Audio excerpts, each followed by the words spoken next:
Let's go, Hugh! Let's go, Hugh! You're gonna miss the damn show again. Let it keep going. I'm jamming over here. Yeah. Get it. Come on, Hugh. What up? He's not even fucking back yet. I knew that shit. Well, I'm here. That's what all up, that matters. Meg? What up, Hey, Meg? what's going what on? Up, Meg? Sorry, y'all have to see my moves. What? It's a little awkward. Oh, there he is. All right, Hose. Hey, thanks for joining us. Oh, is it live already? Oh, yeah. This is the Liberty Risk Podcast. I'm Billy. I'm Hugh. And I'm Megan, and Hugh's legs did not get him back in time. Oh. Click. Honestly, I didn't realize it was that soon. I had to grab a beer. That's what it sounds like when you run away. It took you a minute and a half to walk through your hotel room, grab a beer, and come back. If I'm being absolutely honest, I did have to pee. Whoa, okay. Well, now I'm kind of impressed. Be off your balcony. Yeah, no balls. Yeah, you're damn right. Oh, there's no This is California. I ain't about that life. At least not here, anyways. It'd be funny if like someone was like walking their baby in a stroller, and then you're just like, I'm not peeing off the balcony. You're like, shouted that pretty loud. You know, it's funny though, because on Monday, not the matter about peeing on the baby thing. On Monday after the show, I was taking Guinness outside to use the bathroom, and these two guys were like, "Hey man, we really liked your show," and I was like, "What?" And they're like, "Well, we heard you. We were walking down below, and I recognized." I'm like, "Oh yeah, maybe I did, notice you guys." And they're like, "Yeah, at first we thought maybe you were fighting with somebody like your wife or your girlfriend," and I'm like, "Nah." Hard knowing. But then we stopped and we listened for a little bit and we heard the discussion. We're like, oh, he must be doing a podcast or something. Yeah, we really liked it. I'm like, well, how long were you down there for? Oh, like 10 minutes. I'm like, so you just listened to 10 minutes of me doing random silence while you listen? He's like, yeah, man, that was pretty good. Oh my God. That's crazy. Did they follow us? I don't know. I should have asked them. I don't know. Probably not. I'm sure they, it's Southern California. I'm sure you can turn any corner and find a sailor yelling or complaining about something. So it's not like we're special in any way. This is true. Not that kind of special. We're the good kind of special. Not like Marine special. We're not short bus window liquor special. Eating some crayons. The snozberries taste like snozberries. I'm not gonna lie, I'm a little caught off guard. I forgot how quickly our show started, so I'm not prepared. When you got in, you're like, "Hey, this is Liberty Risk Podcast. I'm Billy." I was reading Meg's name, and I almost said, "I'm Meg." You missed the whole intro too. Me and Meg on the mic were like, where the fuck are you? I thought you were like, "Oh, we have 30 seconds." I'm like, "Oh, plenty of fucking time." No, it turns out I don't know how to gauge time very well. Oh my God, if I say I'm going to be here in a half an hour, joke's on you for believing me. That's so great. That's so great. Oh, good stuff. I feel like if this gets large enough and people just like, first of all, see I us don't in play public in and low budget movies. All right, I perform in them. Oh Jesus! What the fuck did you just do with your head? What the fuck? I can't do it again because I can't do it again because I felt it pinch here. So you old fucking man. You've been in California too long. You did some Valley Girl neck movement bullshit. I just wait till Monday, man. It turns out you can wear a hat backwards for no reason at all, except for being a douchebag. So or a what? You? What's the word you started? I was going to say or a cunt. It starts with a C. Or a cholo. Oh, I only said that one time. And honestly, you saw the gas station. 3 episodes in a row. Yeah. In a row? I don't remember that. Yeah. Oh, we're going. Well, you've been drinking. Listen, I don't see it that way, and I don't think the courts will either. But you show the video evidence. You should have seen those gas stations. I'm not. Oh shit. They had beer. That's what mattered. Oh my God. So how was your week, you two fuckers? I spend like 4 hours a day in class. So it sucks. Yeah, because I have nowhere to go. I have nothing to do. I took the dog to do some running because, turns out if you just consume a bunch of alcohol and do none of that cardio that everybody's always telling me about, you get a little stagnant and fat. So I've been taking Guinness on some runs, but there's nowhere to fucking go. Nowhere to let you dine in. Nothing's open. So We'll all do it. Yeah. Dibs. I promise to continue drinking for the quality of that video. Yeah, Jeannie, and huge shout out to you and MCN for helping us out with the GoFundMe. Yes. For those of you that are unaware, and there's the link right on the bottom. If we raise a certain amount of money, at the top is $1,750 for you cheap bastards out there. Meg will wax my eyebrows and paint them in a specific color. And depending on how much money we raise over that, Guinness will get his toenails painted to match. So fucking gross. Yes. You guys will be so cute. It's literally going to be the most adorable thing ever. Guinness and I are already cute together. But you and Guinness. No, Guinness is cute. You and Guinness and I. You are... I'm beautiful by extension because my dog is my A game now. I don't even flirt with people. So, like, I get a huge... My dog is my A game? Who the fuck says that? I'm already a 10 because my dog is clearly a 9.5. So I get... You're the 0.5. Yeah, I'm the 0.5. I saved his life. I got him a good home. I feed him well. He's well taken care of. He's not very intelligent, but he's got character. And then there's me. So, I'm automatically a 10. Yeah. If that's what you want to believe, Hugh. You know what? If that's what the voices in your head tell you. Oh my God, it's too funny. That is absolutely too funny. So we got a guest in here today. Our good friend Rich, fellow Navy vet, a signalman turned MA, which is a awesome career path. Yeah, right. Being an MA was so much fun. Is the signalman the one where you have the flags? Yeah. So I think my dad remembers. What was it? We couldn't see how you described it. Could you do that again? You look like you're like in Madonna's Vogue video from like the 80s. Or is it like the lamp like S A? I don't know if I'm doing their signals right, but I could have done send nudes, but I didn't. Oh yeah, Jeannie, if you raise $2,500, I'll let Meg sack tap me on live TV. Oh my God. Please let me do this. Jeannie, if you can get us $2,500, I'll let Meg wax my eyebrows, color them in a color to be voted on, paint my dog's nails to match, and I will let her sack tap me. I almost feel bad right now. With a high heel. No, not with a high heel. No. These hands.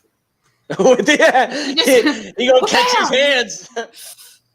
Yeah. Speaking of, TD also agreed to let us MC, but only because I pitched that part of her wedding will be as the crocodile hunter. Blimey. Oh, look at the Sheila pouncing down the aisle to the unsuspecting male. Notice as she flicks him a smile to keep his wits low. The poor bastard didn't even see it coming. God. All right. Well, I'm bringing Rich in now that you. Yeah, let's stop being rude. With fucking your shitty Aussie fucking voice. Well, Rich! What's up, brother? What's up? How are you guys doing, bro? We're here, man. Straight out the gate. Have you ever signaled something dirty? My wife watches the show, so no. He's like, because I can just see two homies across, boats away, being like, "Suck it." Your mom. We were working with the French. Go fleet. Skiing. Working with the French fleet, and I was communicating with one of the girls over there, and she was really gorgeous. But we were just talking about hanging out or whatever, and we pulled into the port, and I thought nothing of it. And the next time we were beside that ship, it was like, well, where's she at? And they're like, I don't know. So this guy came out, and he had on so much brass, it was just gleaming. And he's sending semaphore, and I was like, oh, I'm in trouble. Comes to find out their whole ship knows semaphore, and every one of them knew what we were talking about. And, so you were signal sexting a French ship, and everybody on board was like, giggity. Yeah, pretty much. That is fucking phenomenal. Danique, I miss you too. You don't have to lie, Danique. It's okay. Like, Danique and I have been friends for 16 years. That's just wild. 16 years.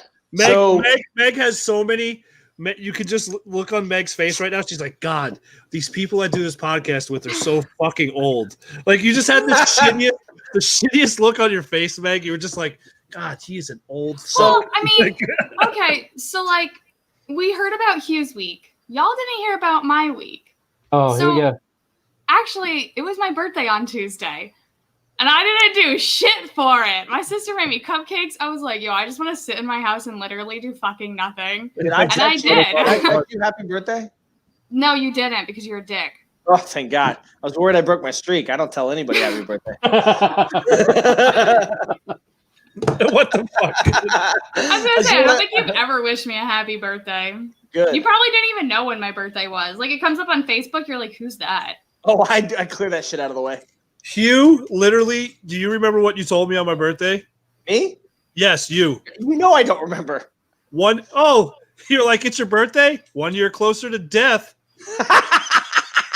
No, that adds up, Yeah. No, we all know that adds up because that's a Hugh comment. right? That's totally No. up my I'm like alley. half surprised that you weren't like, oh, Megan, your ovaries must be getting real dusty or something. Wow. Christmas. No, but like for real Oh, though, there's that. I could see that. Richard, Yeah, you would Richard definitely Robertson. say that. You'd be like, well, you're kind of getting old. You're looking a little wrinkly there. Be like, fuck off. Look, Meg, look, I don't need to tell you that on your birthday because I've already told you you're getting the stress lines out here. Like it's nothing new for me. Yeah. I mean, like, I haven't hit my 30s yet. And, like, everyone, I'm like, oh, yeah, it's my birthday. They're like, oh, are you, like, 22? And I'm like, Wait. Billy, she's not 30? you know her longer than me, motherfucker. Oh, do you know how old I am? Wait, internship over. you. Internship over.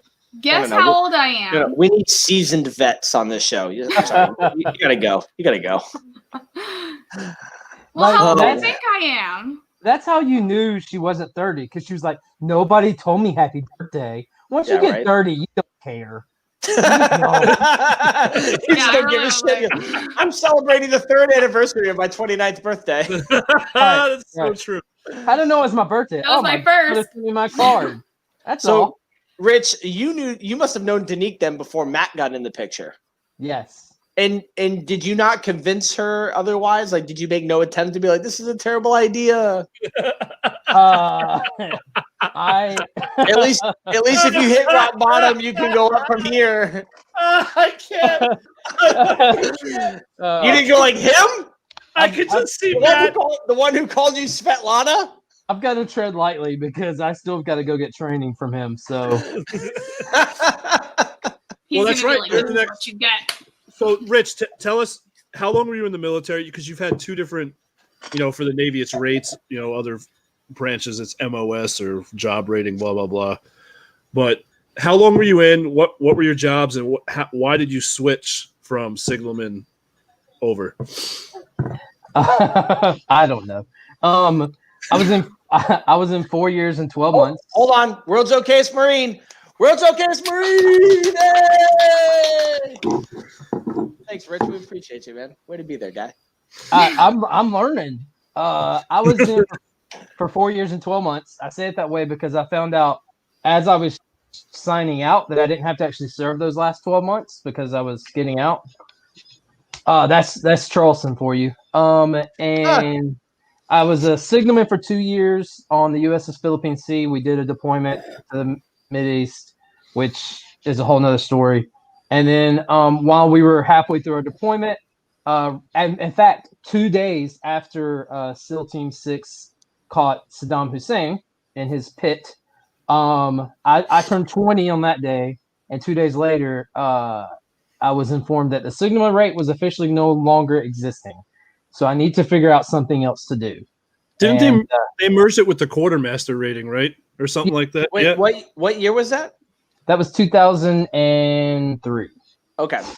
So, yeah, Meg's like, I was still in elementary school. So, I gotta think. I think I was in 6th grade. Jesus Wow. Christ. Hugh, Okay. you're like 3 years older than me. Shut the fuck up. Quiet. Yeah, at least he was in high school. That's So- 8th grade. Wait, 9th grade. That was year before for me. All right, so the rate went away. they merged us with quartermaster. I served as a quartermaster for the last half of our deployment. I hated every minute of it. Literally hated every minute of it. And got back into port. Went on my palm leave for 2 weeks. Came back to the ship. my now wife, who was my my fiance at the time. She was chilling out in the hotel room. I went in to serve my duty for the day and walked on the bridge, and they were like, "Why are you still here?" And I was like, "Because I'm still stationed here." And they're like, "No, you're not. You are going to San Antonio." So I signed out, went to Lackland, served as an MA for 3 years. That's where I met Danique, and somehow fell into you crusty mofos. So Sure. Yes, Sure. yes. Yep. I That adds fucking up. love That it. adds up. Yep. I love that shit. while I was in Goose Creek,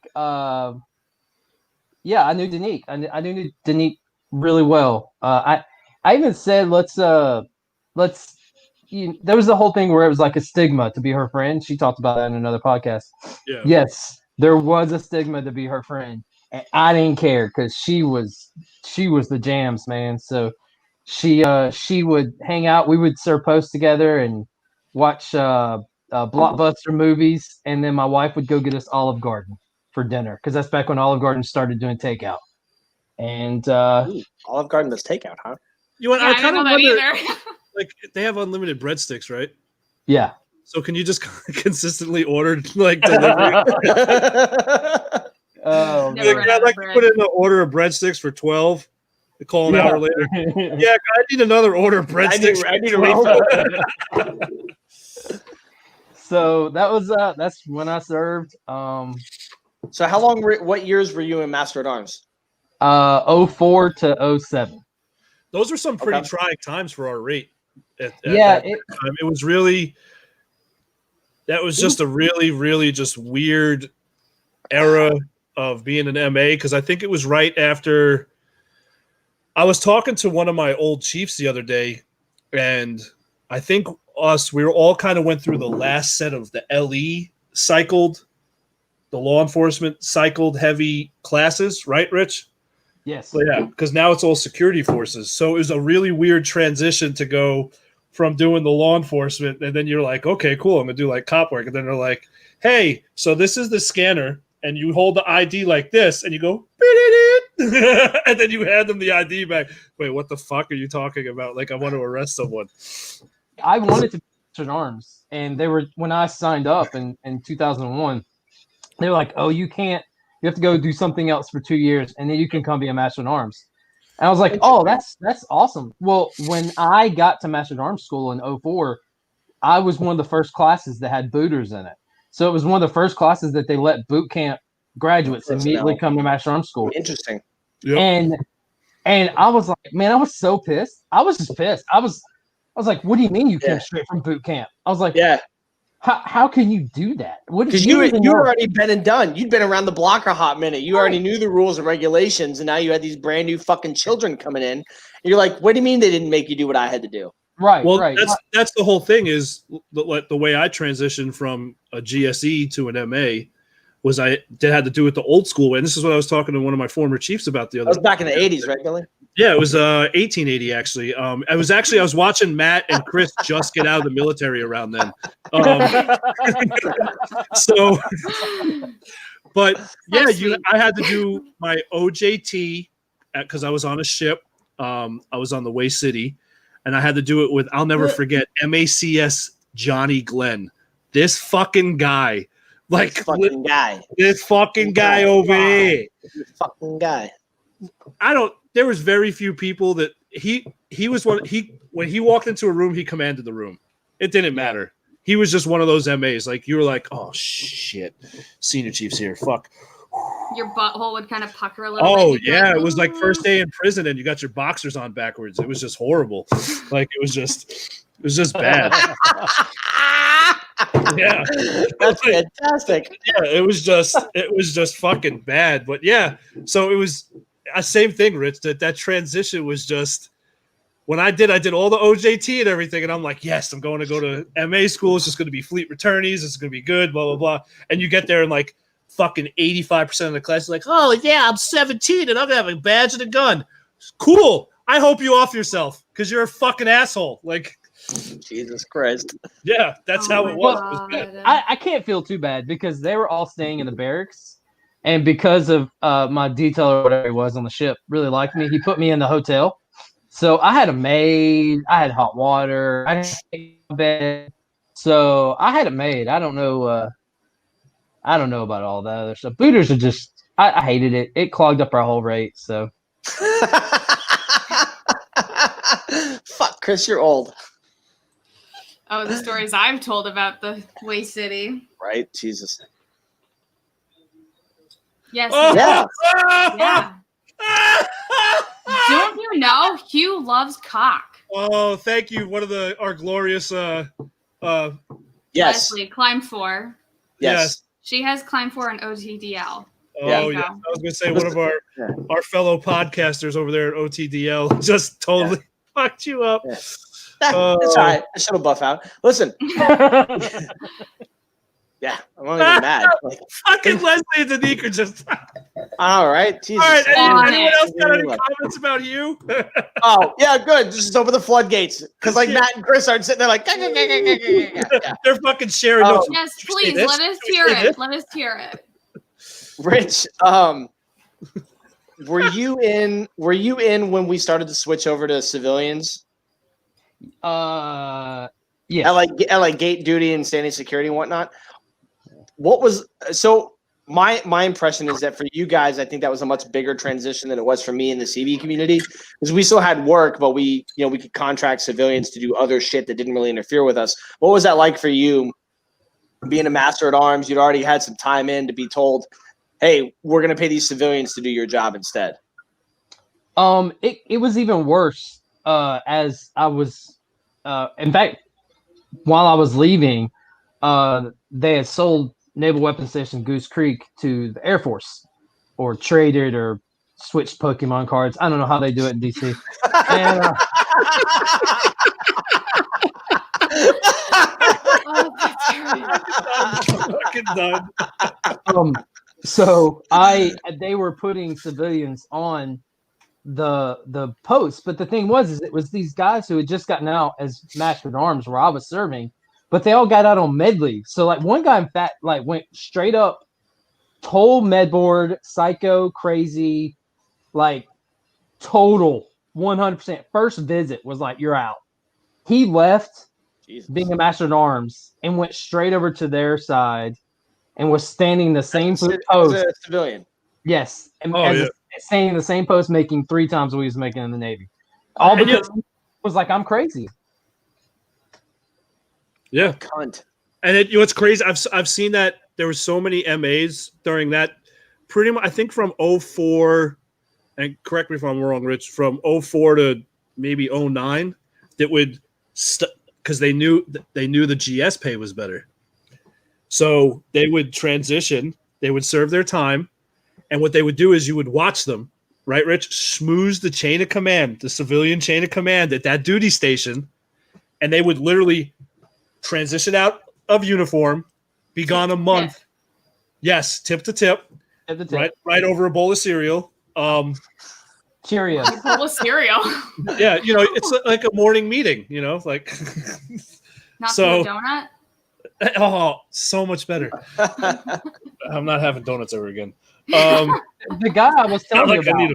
But yeah, that's what they would do. They would transition right over. He was a dispatcher. Like that's the worst part about it is he wasn't even really sending posts.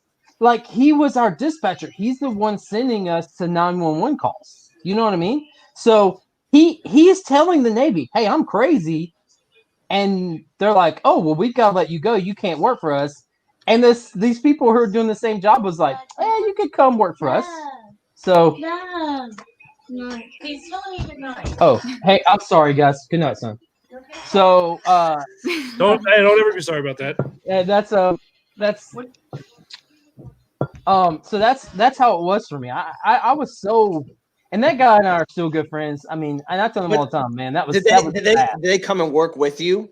yeah. Oh, yeah. that's got to be even worse. We trained them. One of the biggest Jenny scares me when I'm Yeah, on. that's a good call. That's a good call for sure. She does. When I'm on the chat, I'm like, I don't want to respond to anything she says because she will burn me quickly. I don't understand what that person meant by. Is there any real sailors on this? What is I don't what is know. considered a real sailor? Nah, don't worry on a about ship? him. I don't even know who okay. that is. That's okay. Screw him. No, on this I show don't currently wanna say tonight, that. no, there are no fucking real sailors. CB, 2 Master at Arms, and air mechanic. Well, hey, No. I served. I got 5 tours under my belt, and 2 of those are ship deployments. So, I and got I was on. 4 desert myself. Yeah, No so trips. Yeah, when I you're was desert boy. when I was on the Way City, we actually took fire from because we were pirate hunting.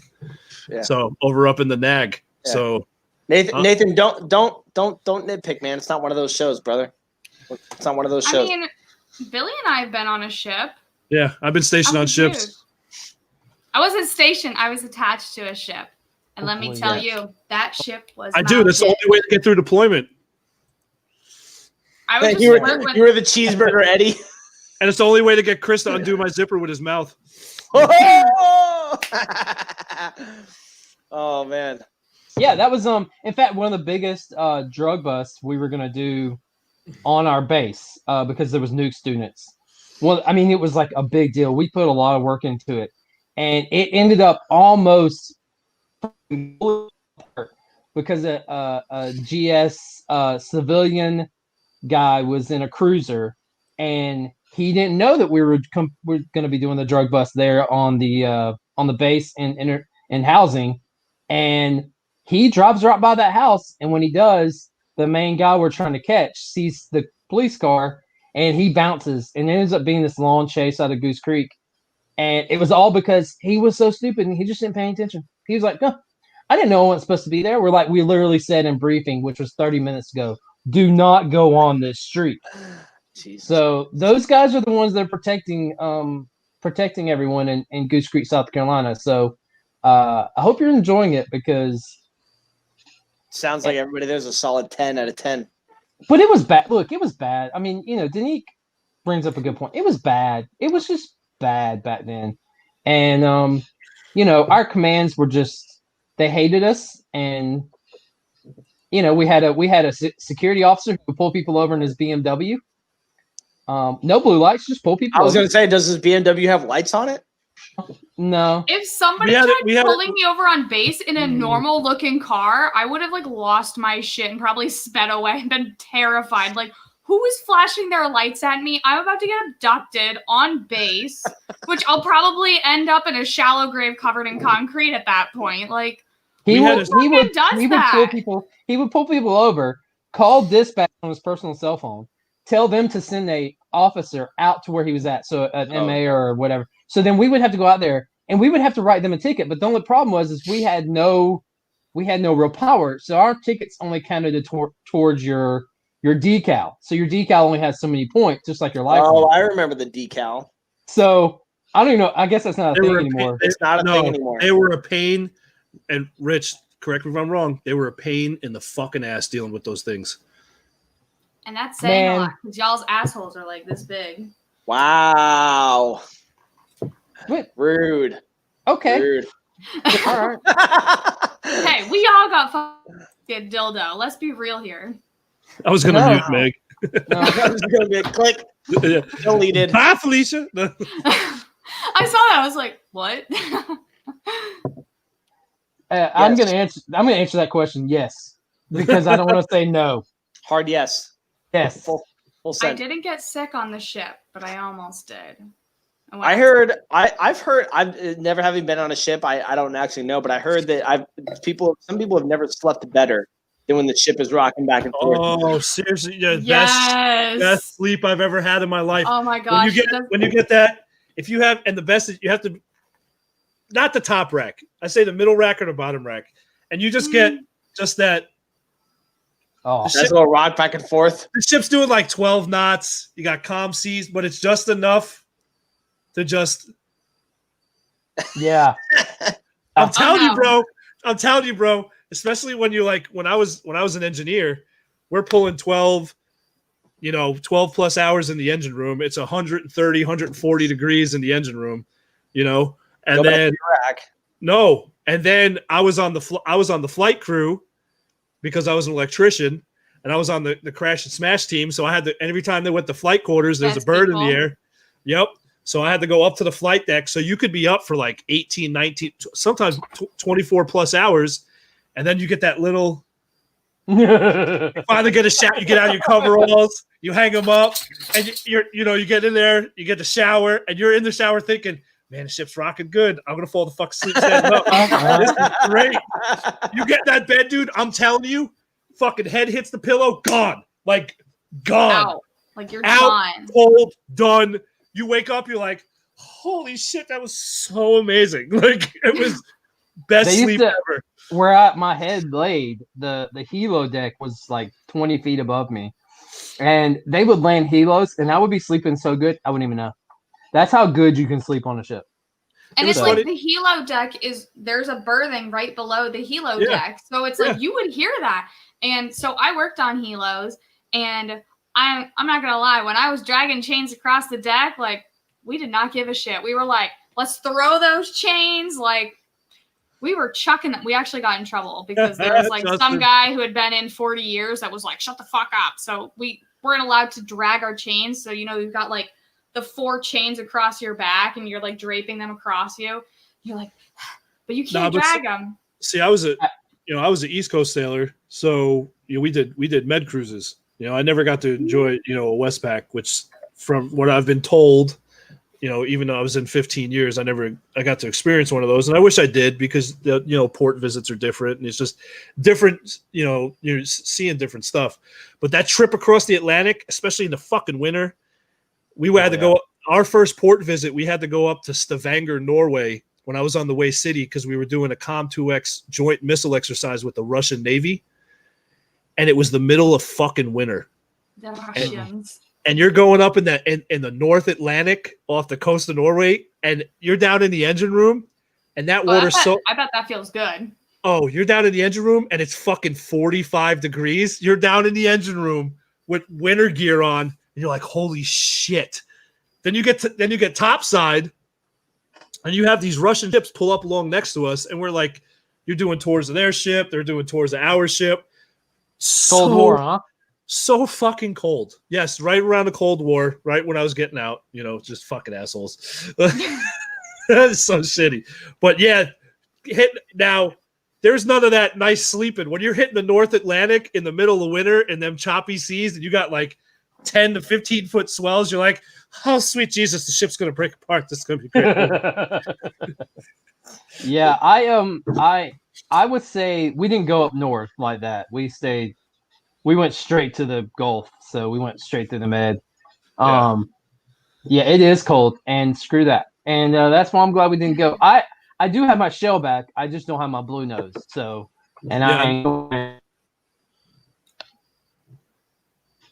What the fuck, Jeannie?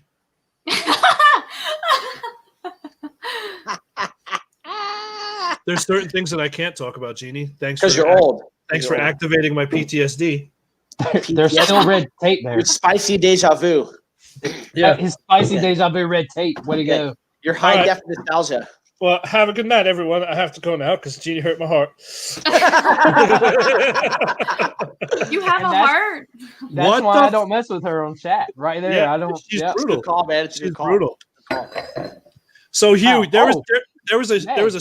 Y'all go ahead. Go. Yeah, what is Hey, that, you Meg? okay? Don't you? All right? Meg, hold the bottle up, Meg. Hold the bottle up. How much is left? I still have the cork in it. Can all be tens. Cannot all be tens. So Hugh, My what lips did make up you for want to it. talk? What did you want to talk about tonight? Oh, so so we're all I in a didn't think bunch I'd of finish different this veteran. fast. We're all in a bunch of different veteran Facebook groups, and I saw this image, Billy, which I think I sent to you, right? Yes. So I want to talk about Let me pull it up. professional veterans. I saw this picture and it kind of made me do a lot of thinking, and I think that's relatively true. And I think most groups' worst enemies are themselves or their members, which is weird. It doesn't make sense to me. But people who hate professional veterans the most are other veterans. And I don't understand it. Part of me thinks Billy, what the fuck? That's so small. Can't you fix that? Not the first time he's heard that. Jesus! Boom! Shit! I was trying to say shut the fuck up. Nailed it.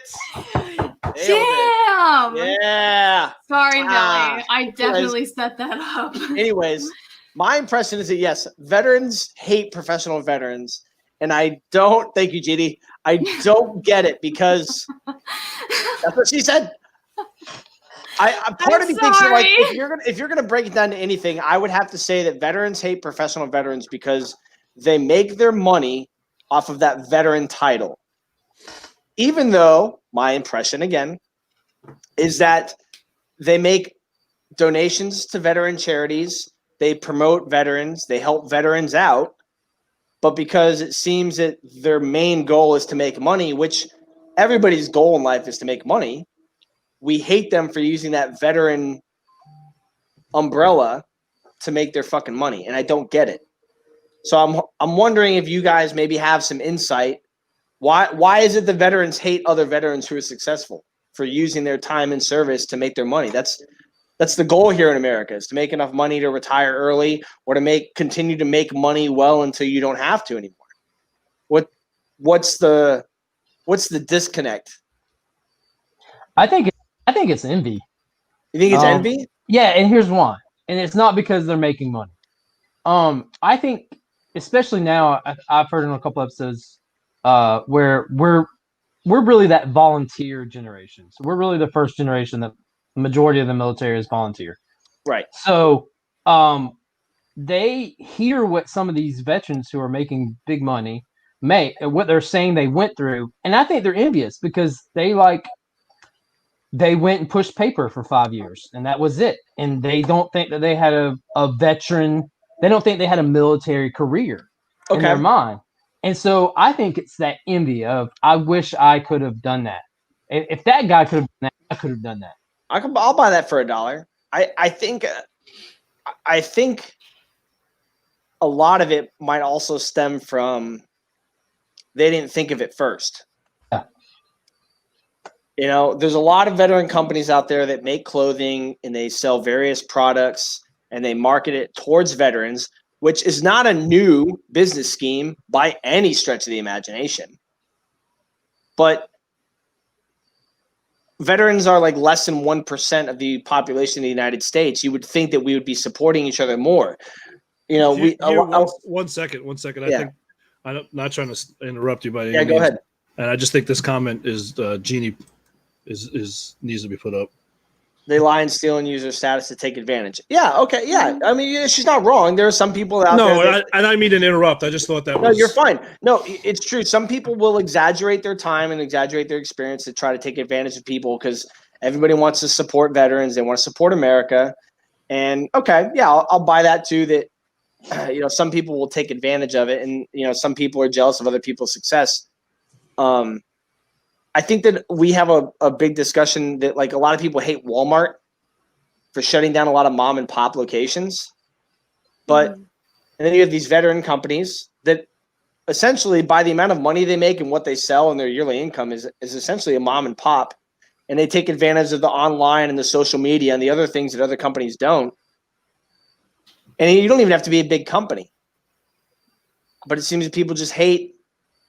Is it solely jealousy? Is it solely I wish I had money? Is it wish my term was different?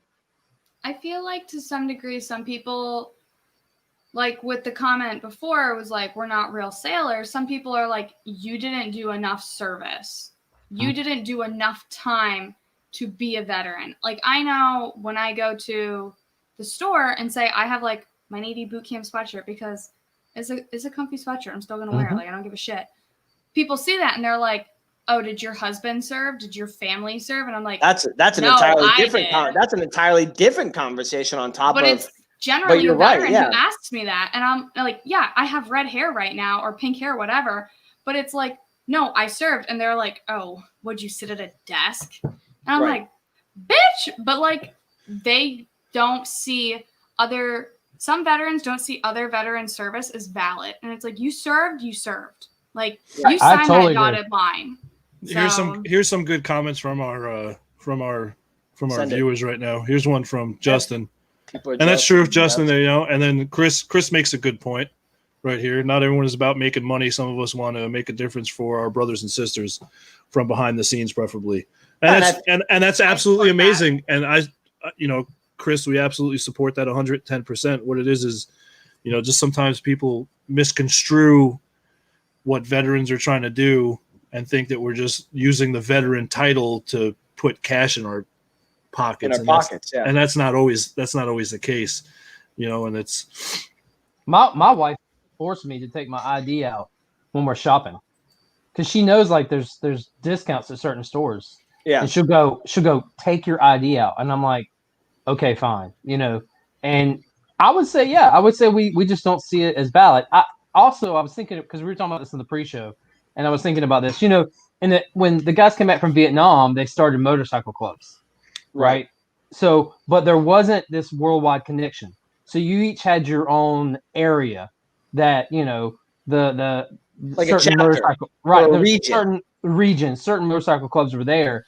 And so if you saw that and you didn't have one in your region, you'd start your own. Well, we live in a global world now where some guy, you know, wants to start making whatever as a veteran, and he calls himself a veteran-owned company. He puts it on the internet. Well, I was going to do that too. So now we feel like we can't do that as well. Yeah. And so I would say, you know, veterans, we hate to copycat. We hate it. We do. I think we do. Hate that's the biggest thing. We hate copycatting. But yet some of the best coffee I drink comes from veterans. Some of the best clothes I have come from veteran companies. They come from multiple veteran companies. Yeah, absolutely. And they cater too. And I think that might be another problem is that we cater because Billy, you and I both have gear from different veteran companies that we've shared together. Well, I've worn gear from Grunt Style. I've worn gear from Range 15, AAF, leashes. Every episode I'm usually wearing this unless I wear my Syracuse hat. But yeah, no, and you know, we make comments, joke, and our stuff, you know, public service announcement is completely satirical, joking around. We will always do everything we can to promote another veterans organization, business, or whatever, because to me, that's just good practice. And I just think that's a good thing as a human being to do. I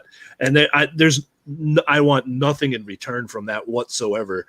I just think that's us always supporting our fellow brothers and sisters who have served 110%, because, you know, that goes back to, you know, Hugh, when we first met. Yes, Billy. You always have that conversation.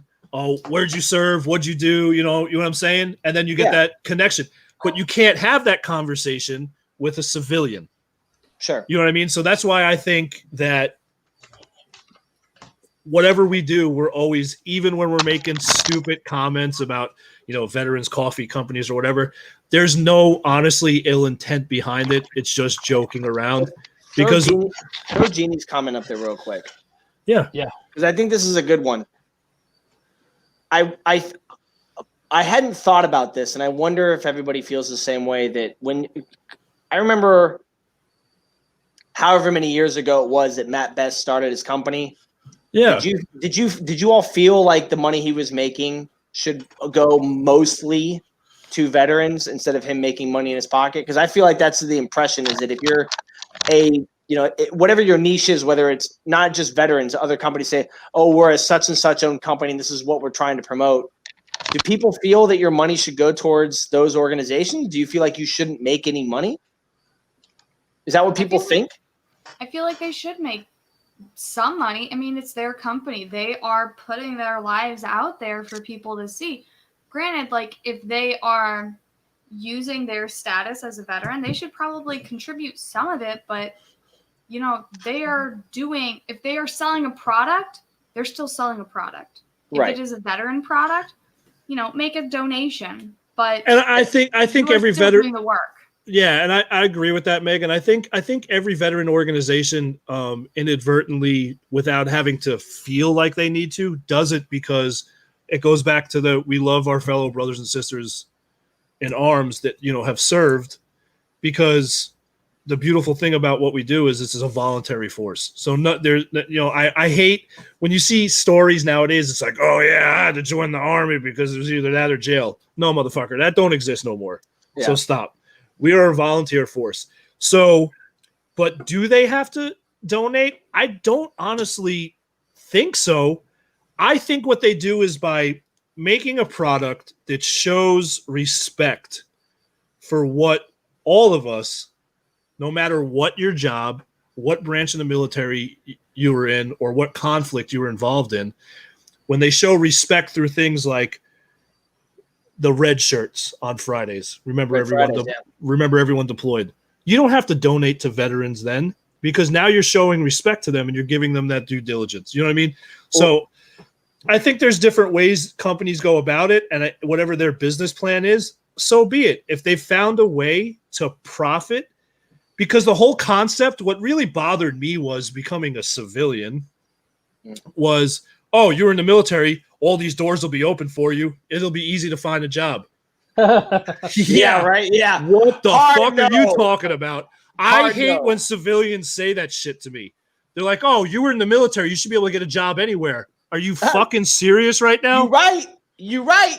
But I don't. Yeah, no, the world don't work that way. Like, Richard, let me ask you, Richard. The last years that you had in the military, you were master at arms and you worked with a lot of civilians. How did the civilians feel about you being military, working with them? And did they have an opinion about their place in this world or their place working for the government compared to you? I would say they liked me because I respected them. Okay. I would say that the people that didn't respect them, they didn't like. And I learned how to treat them from sailors who were there before me and that left after I got there, i.e. Danique. I learned how to treat them, and I think a lot of sailors treated them like they were second rate. So then that's how they started acting. Because they felt that the sailors probably felt that they were taking their jobs, I assume. They took our jobs. Yeah. I mean, these old guys, they can't even barely move and they're taking our jobs. Like, how does that work? So for me personally, I had a lot of their respect. And at the same time, I knew where the Navy was going. I knew that they were going to be the people in charge eventually. And they were as I was leaving. There was a big transition that we started putting a lot of jobs in civilians' hands. Oh, absolutely. So, crazy. But I mean, at the same time, to me, those people are no different than Matt Best, right? So they were capitalizing on the fact that they were veterans, and they got jobs as military police officers as civilians, making 3 times what we were making. Yeah, not that I asked, but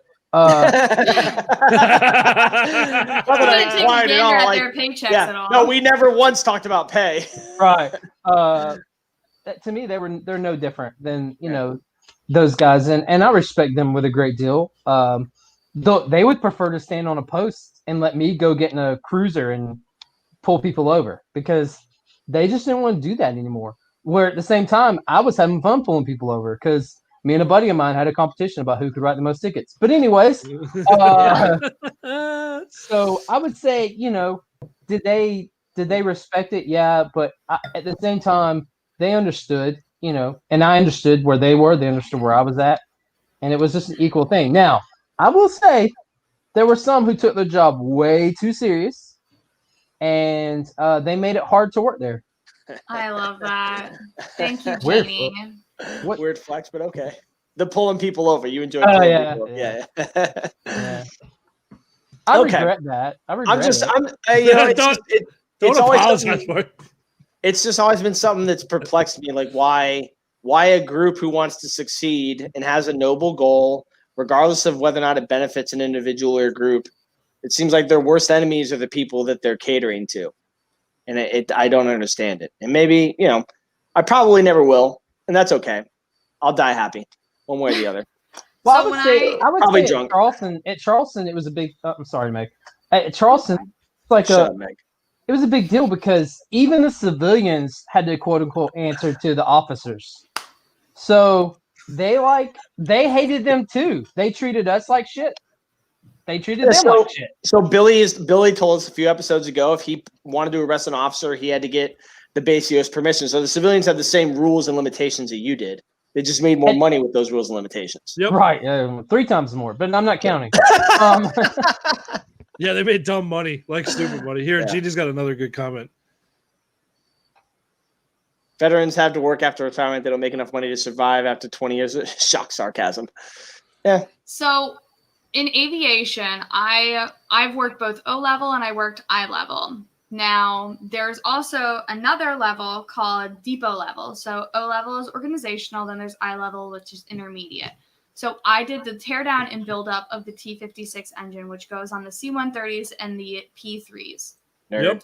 P-3s are out. They're graveyarded, like putting them out in somewhere. I got to see one of the last ones fly.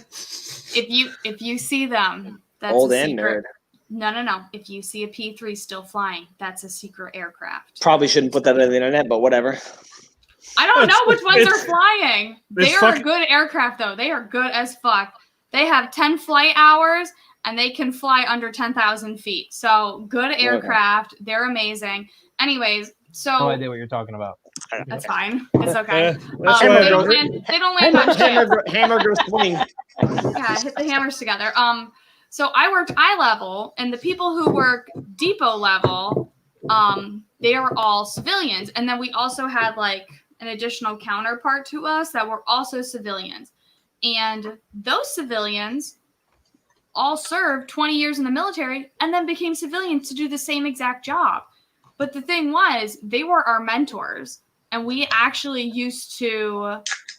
we would go to them about training. We'd be like, hey, train us on this stuff. You know far more about this engine than we do. So please tell us more about this aircraft and like how to fix it. So it was kind of nice in that way that we were like, we had these civilians to assist Subject us. matter experts. Yes, they were. And they would, so this was pretty bad, but like we would get inspected and you're supposed to count how many screws you have, how many bolts you have, how many nuts you have. Nobody got time for that. So we used to put our toolboxes, we'd actually put them in people's trucks and ship them away for a day when the inspectors came. And we would ask the civilians, we're like, go hide this in your shop. So like, they would help us out. I mean, we had like oh my gosh, it was a nightmare. But they would help us out. And it was really nice having them there because they were subject matter experts. They had done 30, 40 years. One of the guys that worked, he was 70. And he was like, I could never live on my retirement. So I just wanted to come back. He's like, I love working on these aircraft. And I was like, it was a really nice thing getting to talk to them. And yeah, they were like 70, like 50 to 70 years old. They were all old as fuck. Side note, Jenny, I've already admitted I'm scared of you, so you don't have to pick at me on the chat. I appreciate it. So, jeez. Another thing I want to talk about is so as a CB, to get material bought for a project is a very lengthy process. There are a lot of people in this line to get something done as far as construction is concerned in the military. And I was wondering, Richard, when you started having to work with civilians, we'll call it a chain of command, but I'm not talking about like you and your chief and your lieutenant and so on. Was there just like exponentially more people in that chain that if you wanted something done or had paperwork that had to go up? And of course, I assume it just increased. Yeah, they were like, yeah, hard yes, full send. Because every stateside security detachment or police department is the fucking same.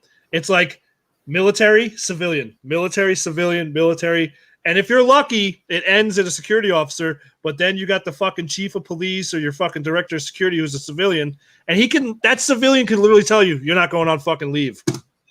Two things. I just want to say this publicly. It doesn't make sense. My last chief and last lieutenant, my last secco at Charleston, fuck those people. Okay, so all right, just put that out there. I mean, you can name drop on this podcast. No, we can't do that anymore. We can't do that anymore. Oh, fuck, that's right. We're trying Son not of a to get bitch, I'm sued. done. I don't remember their names, so it's all good. Billy, The second put your thing head is, put it back on. while I was a salesman on the ship, our publications, which is what we lived and died by, their binders were falling apart. So I went to the supply officer. I was like, "Hey, I need like 6 binders to replace this stuff." He goes, "Okay, and what's your rate?" I was like, "I'm a signalman." He goes, "No, really, what's your rate?" And I was like, "No, I'm a signalman. We need him for our publication." He goes, "There's not signalmans anymore, man. Don't you know that?" And I'm like, "No, man. I need binders." And he was like, "No, you don't. Have a good day." I didn't give my binders, and Wow. he didn't believe my rate even existed. So yes, So bad. So bad. so I semaphored him a couple cuss words and walked off. Semaphore him a couple. That's when you go and you get the really nice, pretty girl on the ship, and you get her to be like, "I really need some binders." Whoa. My ship, there were 5 females. They were all officers, and none of them were going to help me because 4 of them were straight jerks, and the other one was my nav officer, but she was in the rear of the ship giving blowjobs to guys. Wow. So yeah, She probably thought signalmen didn't exist either. Yeah. Yeah, I bring this up because Richard and Billy, you worked a lot with civilians differently than I think Meg and I do, and I just think that there are maybe. Yeah. Sorry, Hugh. I had to put that up. Yeah. Jesus Christ. I just think that that was a Hugh comment. There are way too many people, I think, in these lines of procurement to get shit done. And I think what, for you guys, again, is a little different because you have civilian, military. For me, it's like one person could sign off 2 signature blocks, but the Navy said, we need to separate them. We're going to make this 2 positions. And you now made, if you did that 3 times, now I have 6 fucking people that have to sign off on something for me to get something that I need. And now one of those people could say no, but they don't know what they're doing. Right. They don't know what their job is. And they don't understand the severity. Because like Billy and Richard, you being master at arms, there's probably very few requests for something you needed that were not mission essential. And I'm in Afghanistan and Iraq, and we have people back in the States that are like, you don't need that. Who the fuck are you to say that? Well, in the military, if you need something, thanks, Chris. So if you were in the military and that person was on leave, you could just jump them, right? You could just go to the next person in theory, charge. yeah. But in the civilian world, you can't do that. You have to wait for them to come back from leave to get that shit signed. Yeah, so I'm stuck 2 weeks waiting on them to come back so I can get a raincoat. You know what I mean? So I would agree with you. It's just, and I always think it's stupid that someone sitting here in the air conditioner in the United States is making decisions for us who are overseas. Yeah, whether it's in the desert or your PACOM, your land fleet or what have you, you don't know the situation. Right. 1, you don't know the situation. 2, there's no reason for you to be there. Somebody else could have signed this off. And 3, if you're an operational individual and you're doing the work and you're the labor person or you're in charge of something productive that's going forward, that's contributing to the machine that is the United States military as it grinds our enemies into dust, who are you to say no? Wow. Specific. Wow. Yeah. Who are you to say no? Pass it on to somebody who's qualified to make that call. Yeah. So I'm not trying to solve any of these problems. I just wanted to bring them up because I know that we're not the only people who have these questions, but I just wanted to talk about it because it came up today in class. One of our officers stopped by and made a comment about something, and I was like, "Yes, sir. I don't have that problem as a civilian. You all know I'm going to school for engineering and whatnot." And they're like, "There's 30 fucking people in between the crew leader and the operations person." For me, it's like I call my PM and problem solved. Right. You have like 9 people have to solve. I went from 30 to 9. I don't care, Chris.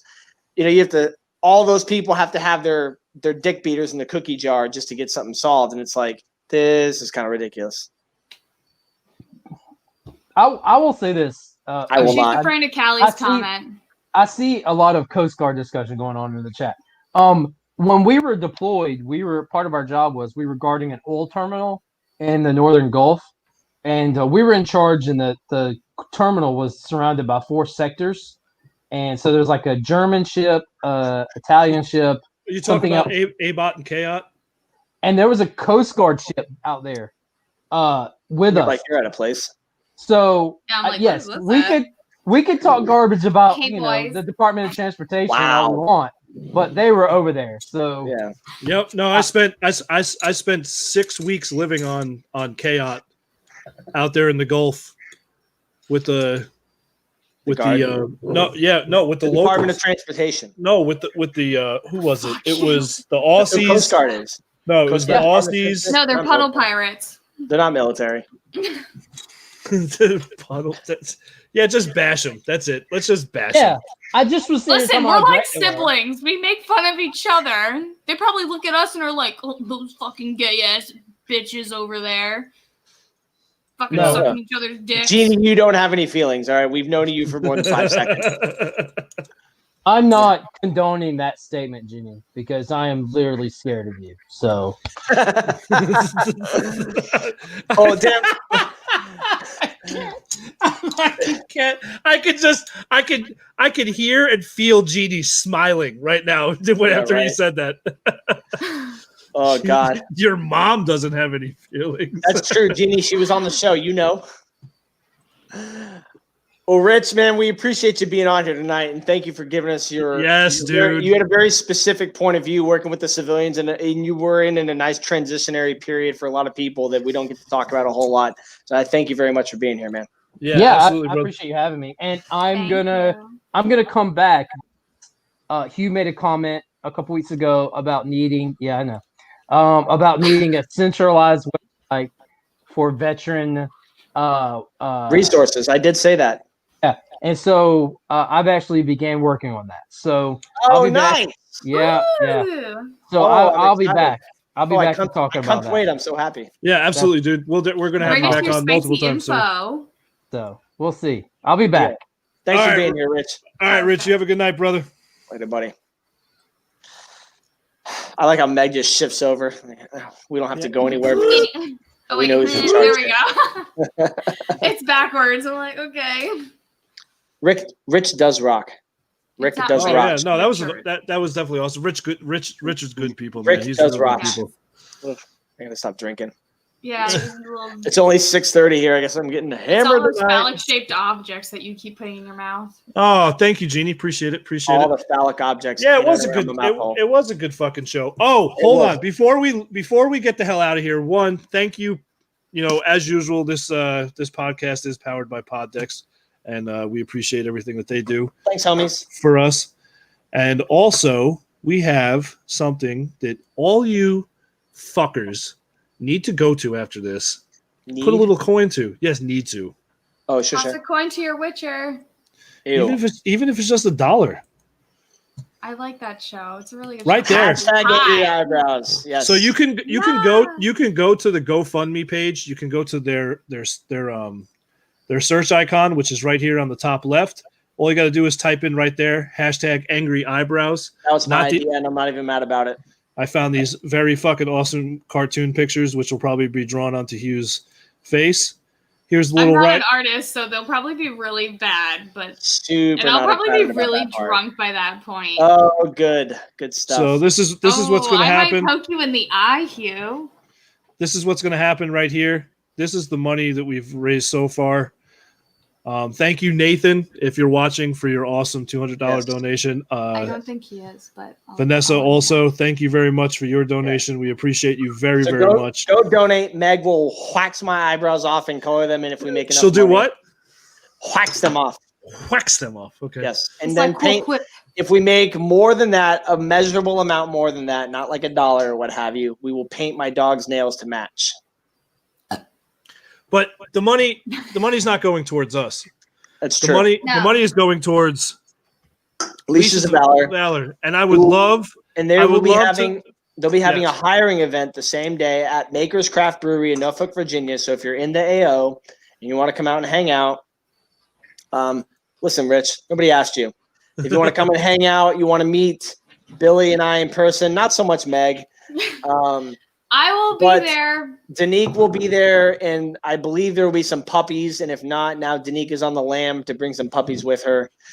It'll be a really There will good be time. probably a lot of dogs there. In all And then at the end of honesty. the event, Meg, once she is well inebriated, will be waxing my eyebrows. So Just She's make sure going you to don't get wax your me up. eyelashes. Like, Yeah, enough, Kim. Enough. No, but the money Hashtag. the money's going to go to them, and something as simple as a $25 donation goes A a long long way. Long way. a very long way to getting food, training supplies, and care for the dogs. It's not just getting the training done, but there's also so much more that they do with that organization. Long-term care. They have, I don't know. I'm gonna shot in the dark here. I will get an exact number, but I'm gonna say about 8 puppies in training right now, maybe more. It's on Leashes of Valor's Facebook, Instagram, and on their website at leashesofvalor.org. So you can go there and check them out. I have a service dog from them. It's absolutely, truly changed my life. And me and Hugh will be up there with our Hugh and service I. dogs. Me and Hugh Shut the fuck will be up there with our I'm service sorry. dogs. Whiskey Guinness will and Guinness. be there. Yep. Whiskey will be there. Yeah, we're very excited. So So it's going to be fun because we're going to go live from that event too. yes, Hugh and I there you go. know It's all about Every- peer pressure. Me and Hugh. Yeah, me and Hugh know everybody up there, so it's going to be fun. We've actually done a live podcast from the Maker's Craft Brewery. Was about just over 2 hours, Oh Hugh. yeah, plus or minus. and it was great. So- We got to interview the owners, the managers, and everyone that pretty much that works up there. And we also got to have honestly, and I'm not just saying this, some of the best beer that I've ever had The show. right there at that show. So go ahead, Meg. What do you got to say, Meg? Okay, so if any of you would like to be a participant in the job fair that will be going on, the job fair is going to be held from 11 to 2 in the afternoon. Our podcast will be later in the evening, probably around like the same time as now. So you can hang around after the job fair, but if you would like to participate in the job fair and if you have any veteran organizations or if you want to hand out literature for your veteran organization or whoever else you want to kind of spread the wealth, the love, please message me. I am in touch with our event coordinator, so I'm kind of a little more hands-on for this event. But please, if you're going to come, hang out till later on. You'll probably see me like throw up in the grass and fall over, so I might not be there wonderful, for the Meg. podcast. But This is why we brought you you in. guys could just hold me up and be like, "Here's Meg," and I'll be like, Oh, but like, my we'll have a great, great we'll have a evening. great time. Yeah, it'll be a good time. So yeah, we'll be back on Monday. Monday, Right? 8:30. Do we have any? We'll Figure it out. put it up. We might have a guest. We're working on some things. Things. And such. Yeah, but also, Such. don't forget to go to our 3 locations right down there at the bottom. Liberty Risk Podcast for all of them.